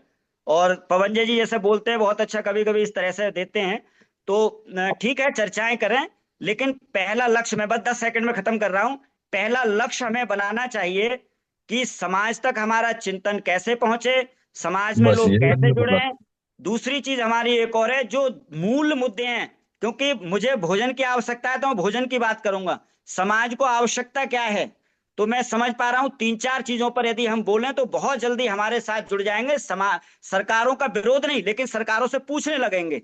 तो बस ये जो है इतना अगर हम कर पाते हैं तो बहुत अच्छा हो सकता है। जी धन्यवाद। जी बैदराज जी कुछ कहना चाह रहे हैं? हाँ मैं ये कह रहा हूँ, देखिए बहुत लंबी लंबी हम लोग ये जो चिंतन कर रहे हैं, ऐसा होना चाहिए वैसा होना चाहिए, हम वैसा तो करके पिन पॉइंट निकाल चुके हैं। इन पॉइंटों पे कुछ अगर मतभेद होता है तो उस पे हमको सवाल खड़े करना चाहिए। जैसे कि अगर दलीय व्यवस्था खत्म हो जाती है तो कहीं अनेक लोग, 100 लोग, 1000 लोग चुनाव लड़ने के लिए आ जाएंगे, या उनको चुनाव लड़ने का अधिकार होना क्यों नहीं होना चाहिए सभी लोगों को। तो दल का जब महत्व खत्म हो जाएगा, और मुनि जी ने अभी भी हाल में ही बताया है कि वो जमानत की राशि इतनी अधिक होगी कि सभी के लिए चुनाव लड़ना आसान नहीं होगा, और चुनाव खर्चे पर सारा प्रतिबंध हटा दिया जाएगा तो नई आप फिर समाज व्यवस्था अमीरों, में। जी जी, फिर अमीरों के हाथ चुनाव, में व्यवस्था देना चाहते हैं। आचार्य जी, देखिए, मैं वैद्य इसी को वैद्यराज को रखना जी बात। समझा रहा हूँ। अमीरों को हाथ में अभी भी किसके हाथ में है, अभी किसके हाथ में है, ये इसको समझाने की कोशिश कर रहा हूँ। एक दल जो है वो अपना कैडर खड़ा करता है, उसके लिए सारे पैसों का जुगाड़ होता है। अमीर लोग ही चुनाव लड़ते हैं। दलीय व्यवस्था होने के कारण से निर्दलीय लोग चुनाव लड़ने के लिए तैयार नहीं होते, क्योंकि वो जानते हैं कि ये इतना खर्चा हम नहीं कर सकते, ये बीजेपी कांग्रेस जैसा दल ही खर्चा कर सकता है, वो तो खर्च करने के लिए। यदि कोई लोकप्रिय होगा अपने क्षेत्र में, और उसको चुनाव लड़ने का सभी को अधिकार नहीं है, किसी को अधिकार नहीं है चुनाव लड़ने का, चुनाव लड़ाने का अधिकार है, इस बात को हम लोग समझें। तो जो चुनाव लड़ाना चाहेगा, वो चाहे दल हो चाहे व्यक्ति समूह हो, वो खर्च करेगा उसके लिए, और उसका जमानत राशि जमा की जाएगी, और जमानत राशि हर कोई आसानी से नहीं कर पाएगा। ये संभव है कि हर किसी को लड़ने का अधिकार भी नहीं है। चुनाव, किसी को अधिकार नहीं है देश में लोकतंत्र में चुनाव लड़ने का, लड़वाने का अधिकार है जनता को, इसी को लोकतंत्र कहा गया है। मुनि जी ने इसको समझाया। पिन पॉइंट ये है कि हमको अगर व्यवस्था परिवर्तन करना है, व्यवस्था परिवर्तन के सिद्धांतों को पहुंचाना है, तो लोक स्वराज के जो पिन पॉइंट अभी तक निकले हुए हैं, जिनको हमें कार्य करना है, इसके अलावा अब चर्चा इस पर कोई अगर सवाल खड़ा होता है और इसका कोई दूसरा एकदम पिन पॉइंट देता है, कोई दूसरा सूत्र, तब तो हम उस सूत्र पर चर्चा करेंगे। ऐसा होना चाहिए, इस पर चर्चा निकलनी चाहिए, कोई और सूत्र निकलना चाहिए। तो क्या सूत्र है वो सूत्र लाया जाए सामने में, कोई ठीक है, और नहीं सूत्र नहीं वैद्यराज जी, निकलना चाहिए। ठीक है, मैं आपका दो प्रश्न पॉइंट कर ठीक रहा है। हूँ ब्रजेश जी, दो प्रश्न रख रहा हूँ। जी, आचार्य जी पहले किसी और को देख लेते हैं, उसके बाद आपका प्रश्न ले लेंगे। जी जी, किसी किसी साथी की बात ना रह गई हो। अन्य साथी कोई अपनी बात रखना चाहेंगे? हाँ, जो अभी आप कह रहे थे पिन पॉइंट की बात, तो जो जी, प्रत्याशी चुने जाएंगे उसके पीछे कोई एक सीमित होनी चाहिए। तो शायद इसी पर चर्चा उनका पिन पॉइंट रखने का उद्देश्य था क्या? क्या बोले भैया, फिर से बोलिए। जो चुने जाएंगे सदस्य उसके आप पीछे। बता रहे थे जो कि पिन पॉइंट जो अभी व्यवस्था बता रहे हैं प्रत्याशी का, जो कि स्वतंत्र चुनाव अपना चुनाव लड़े, तो जो उसका जो मैनेजमेंट है अर्थ का, तो वो कहाँ से आएगा?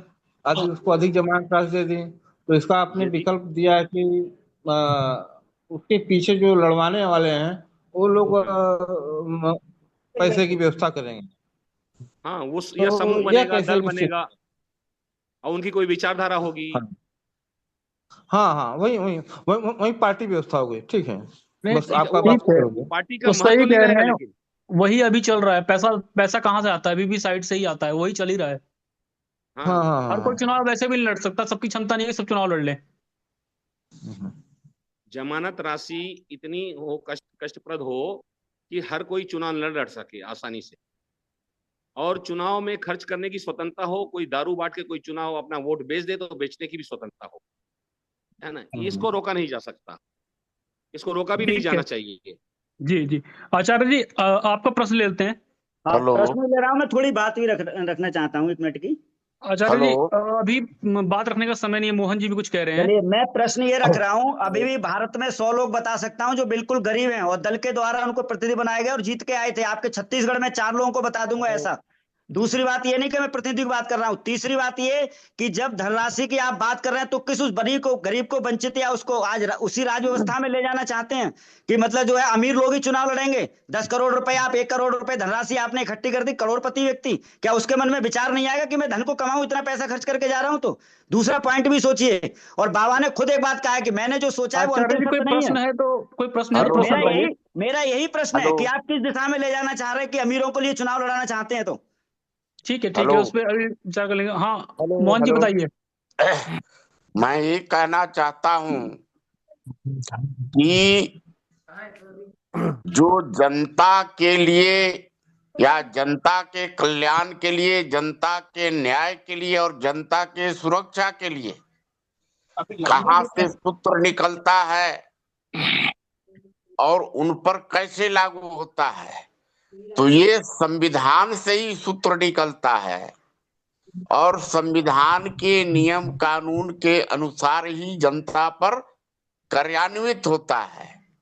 तो चाहे वह पैसा लगा के लड़के आवे, पार्टी से लड़के आवे, बिना पार्टी के आवे, निर्दलीय आवे, जैसे भी वो जनता के मत से चुनकर संसद में आता है, चाहे वो कोई भी हो, लेकिन जब संसद में कानून बनाता है, संविधान में कानून बनाता है या संशोधन करता है, जो कि जनता पर लागू होता है, अगर हम यहाँ पर ही उसको रोक देंगे कि वो जनहित में संविधान बनावे, जनता को गुलाम बनाने के लिए न बनावे, तो इसीलिए तो हम लोगों ने ये पिक पॉइंट निकाला है कि संविधान सभा या किसी प्रकार से इन पर नियंत्रण करने की जनता की सहभागिता होनी चाहिए। इसमें मैं एक बात कहता हूँ, करेंगे अभी जिस प्रकार की राष्ट्रीयकरण की नीति आती है,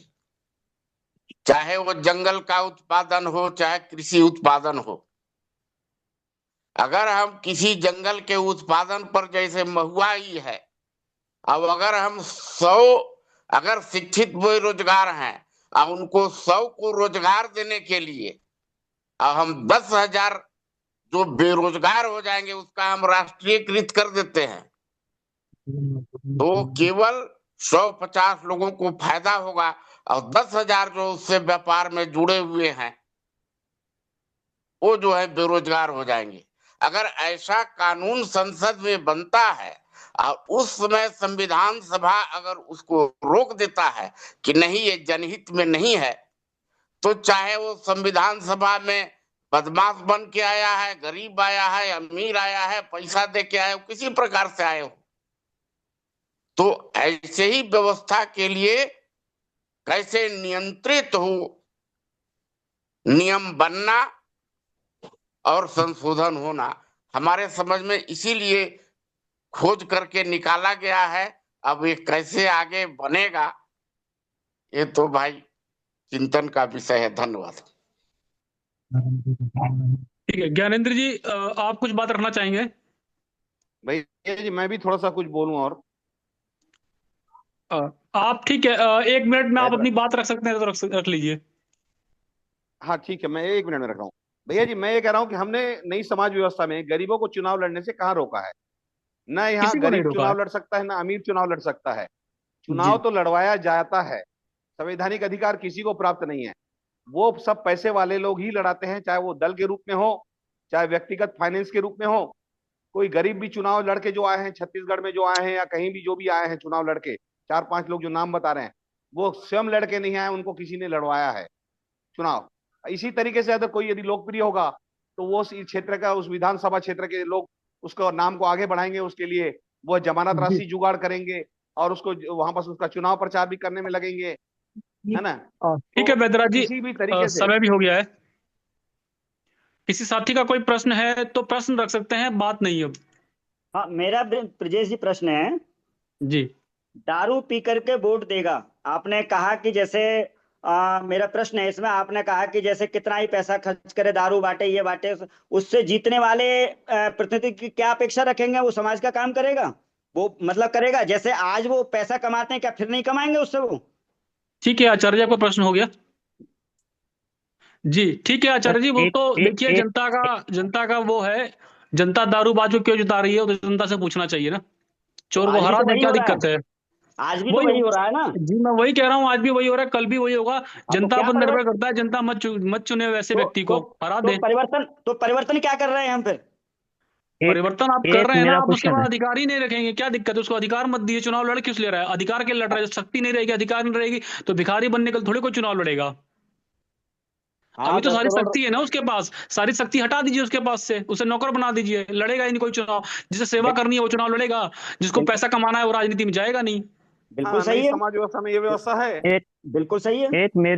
एक मेरी बात है। हेलो। जी जी बताइए। एक मेरी बात थी। हेलो। जी बताइए मनोज जी, कोई प्रश्न है तो बताइए। हाँ जी जी जी, नमस्कार जी, सभी साथियों को नमस्कार। जी मेरा नमस्ते जी। मैं हाँ, मैं ये कहना चाह रहा था, अभी पीछे एक ग्राम सभा और ग्राम प्रधान की चर्चा हुई थी, तो उसमें थोड़ा सा मैं ये बताना चाहता हूँ कि जब ग्राम प्रधान चुनते हैं, ठीक है, फिर ग्राम पंचायत के जो सदस्य जुड़ते हैं उनकी हर महीने मीटिंग होती है। फिर ग्राम सभा की साल में 2 बार मीटिंग होती है। अब गांव का कोई आदमी जाए ही नहीं तो उसका क्या, कोई जोर तो है नहीं। और उसके बाद जब ग्राम सभा की मीटिंग होती है उसमें कार्य योजना बनती है, जो कार्य योजना बनती है पूरी साल उसी पे कार्य किया जाता है। दूसरी बात, ग्राम प्रधान को भी हटाया जा सकता है, ऐसी कोई बात नहीं है। अगर 1/5 भाग, सभी जो वोटर हैं 1/5 अगर इकट्ठे होकर ये कह दे कि ये प्रधान सही नहीं है, तो उस प्रधान को भी हटा दिया जाता है। दूसरी बात, उसके बाद जो भी कार्य बनते हैं या कार्य निकलते हैं उनकी एक विज्ञप्ति निकलती है जो अखबार में निकलती है। फिर उसके ऊपर एक टेंडर छूटता है, जो कम कीमत में टेंडर ले लेता उसके द्वारा काम होता है। तो कुल मिला के अगर हम जो संविधान ने बनाया या जो नियम संविधान ने बनाए अगर हम उन्हीं को बिल्कुल फॉलो करते हैं, तो मेरे तो हिसाब से नहीं लगता कि ये जो पूरी प्रकरण है कोई गलत गलत वे में ठीक है जाते मनोज हैं। जी, लेकिन इस पर विचार कर लेंगे। किसी का प्रश्न है तो प्रश्न रखें, प्रश्न नहीं है तो अन्यथा मीटिंग को हम लोग समाप्त करेंगे। प्रश्न कैसे रखते हैं भाई साहब हमारा? जी, कोई भी प्रश्न हो पूछ सकते हैं। अच्छा यूं। हाँ ये जो वैसे वो भाई साहब ने बताया था कि पंचायत स्तर पर अपने को समाज के मैंने भी पहले यही विचार था कि भाई हर समाज के तहसील में मतलब सभी वर्ग के समाज लोग वरिष्ठजन पंचायत को, यदि अपन वास्तव में पंचायत को अधिकार, तो वो पंच को ना सबको अधिकार मिल जाए। एक पंचायत भी एक संवैधानिक संस्था है। जी तो बिल्कुल है। गांव का फैसला गांव में, पंचायत में एक संविधान अधिकार गांव का पंचायत पहले मतलब गांव के लोग डिसीजन कर ले, पंच लोग डिसीजन कर ले, उसके बाद ही न्यायपालिका और ये तंत्र उसके ऊपर निर्णय लेंगे। पहले नहीं नहीं, पहले अभी उसमें उनको संवैधानिक अधिकार नहीं है, अभी उनको केवल कार्यपालिक अधिकार है, संवैधानिक अधिकार इस समय प्राप्त नहीं है। हाँ हाँ। ज्ञानेंद्र जी, मीटिंग को समाप्त करते हैं। जो भी होस्ट हैं मीटिंग को समाप्त करेंगे। चर्चा में जुड़ने के लिए सभी को धन्यवाद। शुभ रात्रि। Thank you sir.